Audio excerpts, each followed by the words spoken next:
और जैसा प्रोड्यूसर साहब ने हेडलाइन में मेंशन करा, एकदम कंसोलिडेशन के मूड में आपको इस समय भारतीय बाजार नजर आएंगे। खैर, पता है आज के हाईज और लोज ऐसी मैं कैलकुलेट कर रहा था। हाईज हैं 321 के, वीरू कल की क्लोज से 43 पॉइंट ऊपर, और आज के लोज हैं 235 के, कल की क्लोज से एग्जैक्टली 43 पॉइंट नीचे। एग्जैक्टली 43 पॉइंट्स लो, 43 पॉइंट्स का हाई, और अब समय कर रहे हैं हम एकदम फ्लैट लाइन के आसपास कामकाज, बेहद सीमित दायरे में सिमटा हुआ लार्जली कंसोलिडेशन का दिन। हाँ, आज सेकेंड हाफ अब देखना होगा क्योंकि यूएस के मार्केट्स बंद थे, एशिया, हमारे जो सारे एशियन पीयर्स बंद हो गए हैं या बंद होने की कगार पे हैं। बिल्कुल ऐसे ही कामकाज वहां पे शांत हुआ है, सब फ्लैट बंद होते हुए नजर आए। और इवन यूएस के फ्यूचर्स जो एक्सटेंडेड वीकेंड के बाद आज जब यूएस में ट्रेड रिज्यूम होगा, उसके इंडिकेशंस जो आ रहे हैं वो भी एकदम फ्लैट हैं। तो ग्लोबली दरअसल साइडवेज कंसोलिडेशन का दिन आपको आज नजर आएगा। खैर, हम लेकिन यहाँ पे फिन निफ्टी की एक्सपायरी की तैयारी कर रहे हैं, तो होपिंग थोड़ा बहुत एक्शन सेकेंड हाफ में पिकअप हो तो एक्साइटमेंट थोड़ा सा बढ़े। लेकिन वीरू के पास पहले जरा सा चला जाए और निफ्टी बैंक की रणनीति समझ ली जाए। पहले जरा निफ्टी स्क्रीन पे डायरेक्टर साहब ने रखा हुआ है आज अच्छा, निफ्टी में कोई ऑयल एंड गैस है, कोई मेटल्स हैं।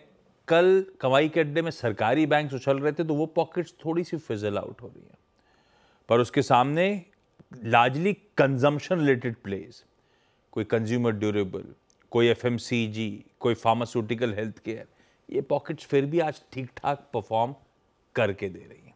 पर इन सब पे उतरूंगा बाद में, इनके सेक्टर स्टॉक एक्शन सब बाद में लेकर आऊंगा, पहले रणनीति बांध दी जाए। वीरू, आज सुबह चर्चा हो रही थी 25,304 से 329 का हमारा पहला रेजिस्टेंस था।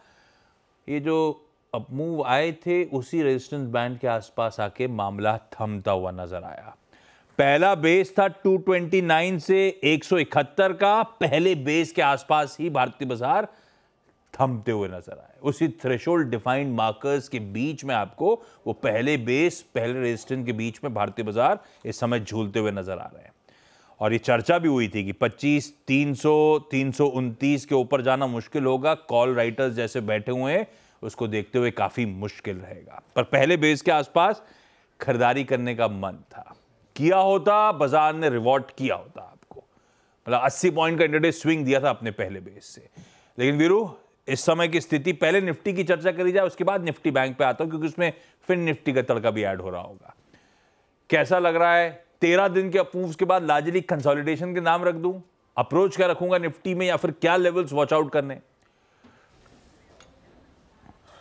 देखिए आशीष, जब हम इन लेवल्स पे आए, मतलब लास्ट वीक हमने 25,200 को गेन किया था, हम इस ट्रैजेक्टरी के ऊपर थे। हम इस पूरे आई थिंक मोमेंटम में एफआईएस की तरफ से स्ट्रॉन्ग पार्टिसिपेशन दिख रहे थे। जब हम 24,800 पे थे, जब हम 25,000 पे आए, जब हम 25,100 पे आए, जब 25,200 पे आए, हर रोज़ आपके साथ साथ पुट राइटर्स खिसक के ऊपर आ रहे थे। कल भी मेरी बात हुई थी आपसे जब सुबह सुबह मॉर्निंग कॉल में, और आज भी मैंने कहा था ये बाजार अभी ऑप्शन राइटर्स ने ग्रैब कर लिया। आशीष, किसी भी सीरीज़ का कोई सर्टेन जो अंश होता है ना, वो ऑप्शन राइटर्स के नाम होता है। स्पेशली जब निफ्टी आई थी, चल चुका है, निफ्टी बैंक गिरने को तैयार नहीं है, बाजार अपने लीडर को लेकर थोड़ा सा कंफ्यूज है, ग्लोबल मार्केट्स कोलैप्स नहीं हो रहे हैं, इंस्टीट्यूशनल पार्टिसिपेशन स्ट्रॉन्ग है, तो मेरे ख्याल से बाजार ने अपने आप को एक कंसोलिडेशन के मोड में रखना अच्छा समझा, वाजिब समझा, और वही हो रहा है आशीष। तो मैं जो बात कर रहा था ना कि एफआईएस ने स्ट्रॉन्ग पार्टिसिपेशन था, उनकी तरफ से आशीष 25,200 पे स्ट्रॉन्ग पुट राइटिंग खड़ी हुई है, और जो बेस वन था 25,229 और 25,171, मैंने क्या कहा था कि बिफोर, उससे पहले कि हम बड़े ऑप्शन बेस 25,000 को टच करें या फिर इवन 10 डे एक्सपोनेंशियल को टच करें, ये बहुत चांसेस हैं कि निफ्टी एक स्ट्रॉन्ग सपोर्ट ले बेस वन के आसपास। क्यों? क्योंकि ये इस वीकली कॉन्ट्रैक्ट का ऑप्शन बेस है, और देखिए वहाँ पे जो बात मैंने कही थी, by that dip towards base one, वो काम कर गया। बट एक और चीज़ है आशीष कि एज ऑफ नाउ ये बाजार बहुत ऊपर का है भी नहीं। क्यों? सुबह क्या डिस्कस कर रहे थे हम, कल एफआईएस के स्टैट्स पे 2,65,000 contract Nifty index call short थी।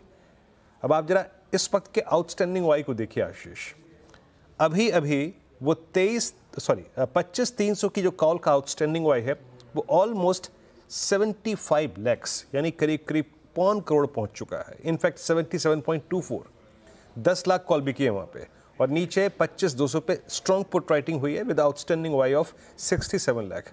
तो आप देख रहे हैं कि जितना स्ट्रॉन्ग पुट राइटर का कन्विक्शन है 25,500 के, उतना ही स्ट्रॉन्ग कन्विक्शन है 25,300 के कॉल राइटर के। तो एज ऑफ नाउ इन स्टेट्स के बीच में आशीष, जब तक कि कोई बड़ी न्यूज़ फ्लो आके या फिर आज जब यूएस मार्केट खुलेंगे, अपना कारोबार करना शुरू करेंगे, जब तक आपको इस ट्रैजेक्टरी के ऊपर नहीं ले जा रहे हैं, तब तक एज ए ट्रेडर चुपचाप यही कीजिए, वो जो बेस 1 मेंशन किया गया है उसके इर्द गिर्द खरीदना वहीं पे है, और प्लीज़ RS1 के आसपास निकल जाइए, क्योंकि ऐसे माहौल में इतनी स्ट्रांगली जिस तरीके से ग्रिप कर रखा है ऑप्शन राइटर्स ने आशीष, बहुत कम चांसेस हैं कि हम निकल जाएं।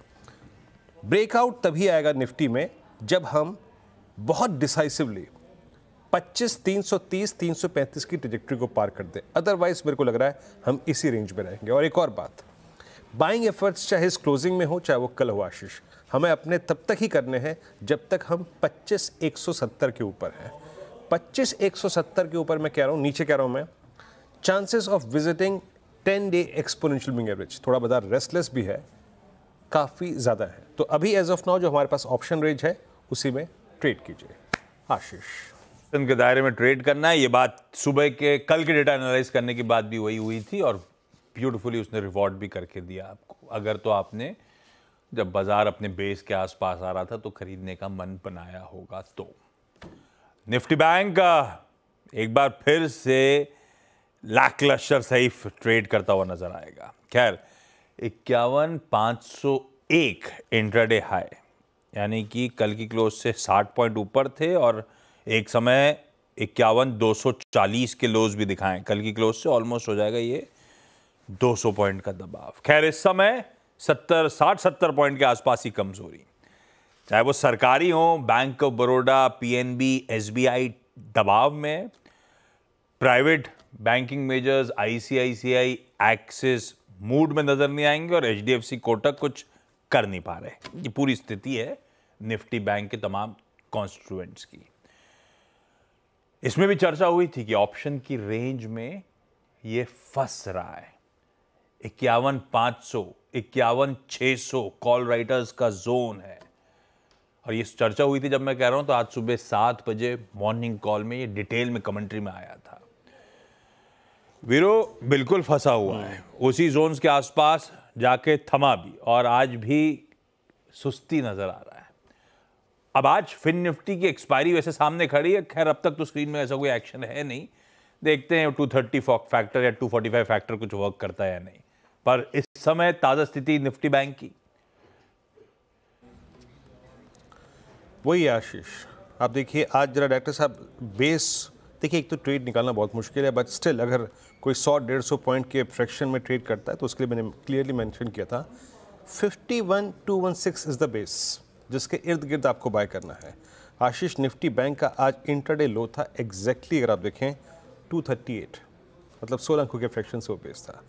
आज का पहला रजिस्टर था 605, हमारा मॉर्निंग का इंटरडे स्विंग हाई जो था वो आज करीब करीब 450 के आसपास था। दरअसल जिस दिन अब आपका फेडरल बैंक, जिस दिन आपका I think AU small finance bank, ये बड़े कंट्रीब्यूटर्स हों, दिग्गज बैंक बैकफुट पे हों, आई थिंक किसी बड़े मतलब कायाकल्प की या फिर बड़े ब्रेक थ्रू की आई थिंक उम्मीद नहीं करनी चाहिए। अब ऑप्शन राइटर्स के स्टैट्स को देखिए आशीष, किस तरीके से 51,500 51,400 की कॉल्स में अप्रॉक्सीमेटली 34 लाख का आउटस्टैंडिंग हुआ है, नहीं 45, ये हाँ 400 और 500 पे अप्रॉक्सीमेटली कितना आउटस्टैंडिंग वाई हो गया 51-47, लगभग 1 करोड़ का आउटस्टैंडिंग वाई कल की एक्सपायरी के प्रोस्पेक्टिव से, इट्स ह्यूज। और नीचे पुट राइटर्स में 51,000 प्लस 51,100, ये ऑलमोस्ट 45 लाख का। आशीष अभी निफ्टी बैंक का इन स्टेट्स के बीच में कोई बड़ा ब्रेक थ्रू, कोई बड़ा आई थिंक मूव देना एज ऑफ नाउ मुश्किल लग रहा है। अब मेरे को नहीं मालूम ये पुट राइटर्स को ट्रैप करेगा, ये कॉल राइटर्स को ट्रैप करेगा, तो अभी इसको उस गैस वर्क को नहीं करते हैं, but till the time we have that range ऊपर की तरफ क्लोजर टू 51,450 500 निकलिए और नीचे 51,200 51,110 इस ट्रेड में आपको पिक करना है ट्रेड। क्यों? ये पुट राइटर्स का बेस है। क्यों? यहीं पे 10, यहीं पे 20, यहीं पे 50 डेमा परसिस्ट करता है। तो कोई चमत्कारिक मूव जो आशीष है ना निफ्टी बैंक में, वो तभी आएगा जब आप 51,600 की ट्रेजेक्ट्री को पार कर देंगे, जो कि एज ऑफ नाउ थोड़ा सा मुश्किल लग रहा है। जब 51,600 पार होगा तभी कोई सी बड़े ब्रेकआउट की बात करेंगे, otherwise till that time range persist करेगी। 51,600 मतलब बेसिकली वो राइटर्स का जोन एक बार निकले तब तो आप कोई डिसाइसिव मूव एक्सपेक्ट करें, अदरवाइज ऐसे ही फंसा फंसा सा निफ्टी बैंक आपको नजर आएगा। ये हो गई